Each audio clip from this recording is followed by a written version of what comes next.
The screams that gave this animal its name were once mistaken for demons in the dark.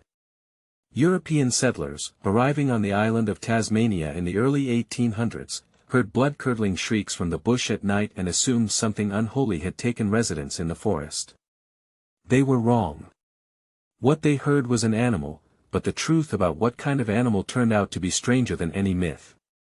The Tasmanian devil is the largest carnivorous marsupial alive on Earth today.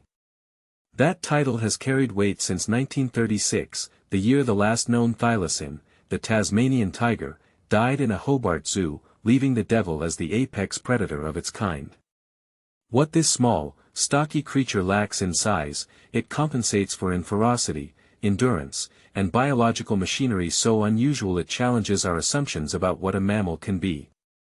An adult devil weighs between 6 and 12 kilograms.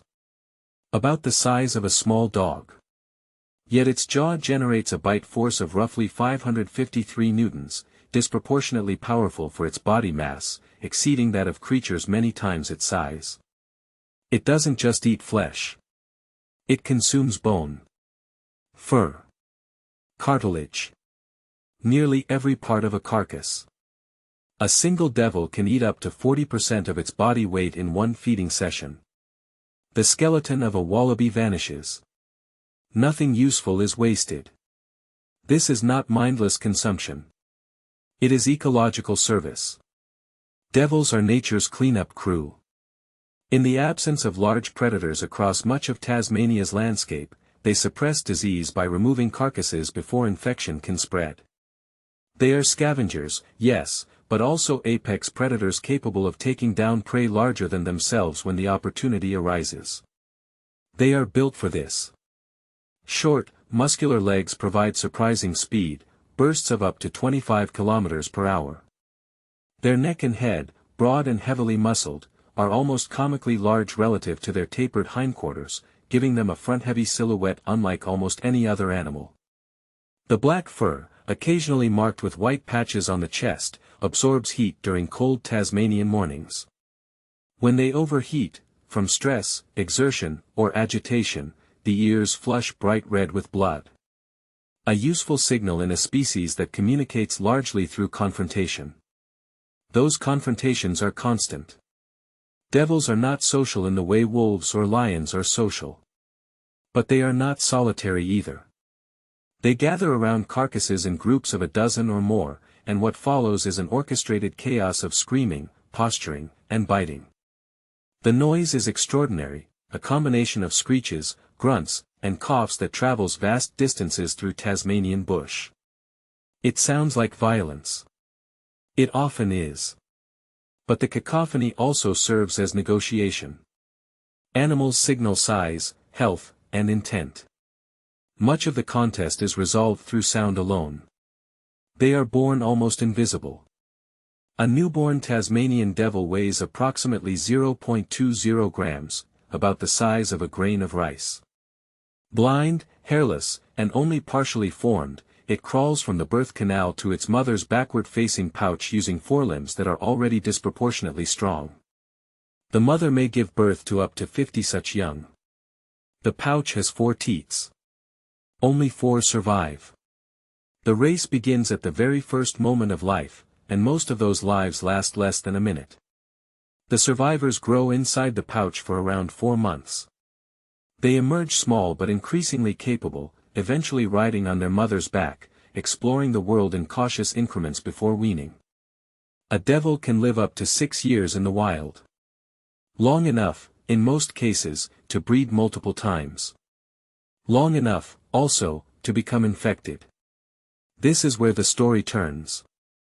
In 1996, a wildlife photographer in northeastern Tasmania documented a Tasmanian devil with grotesque tumors distorting its face.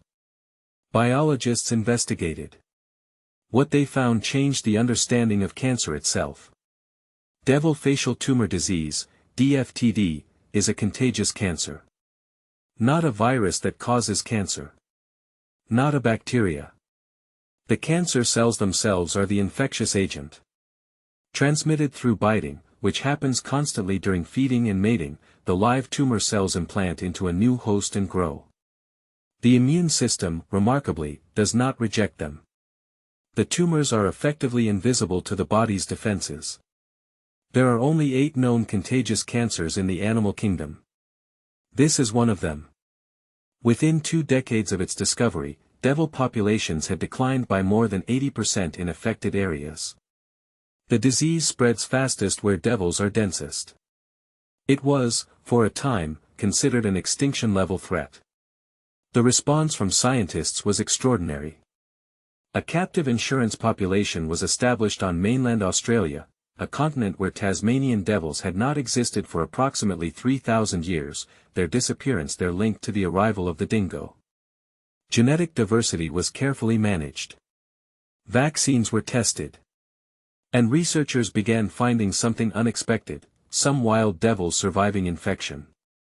Some populations displaying rudimentary immune responses.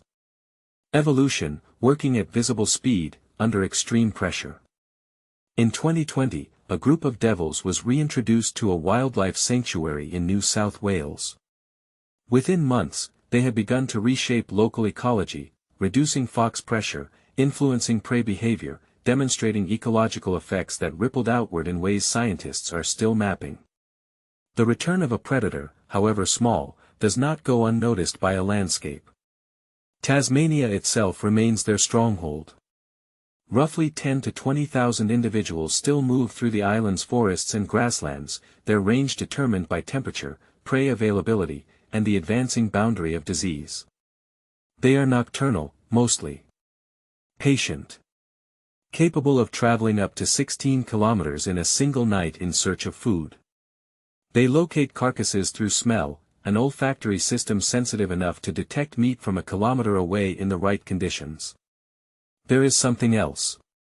Something discovered only recently.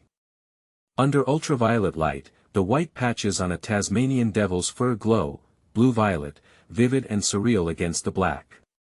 Why this biofluorescence exists is not yet understood. Devils are most active at dawn and dusk, when UV light is naturally abundant.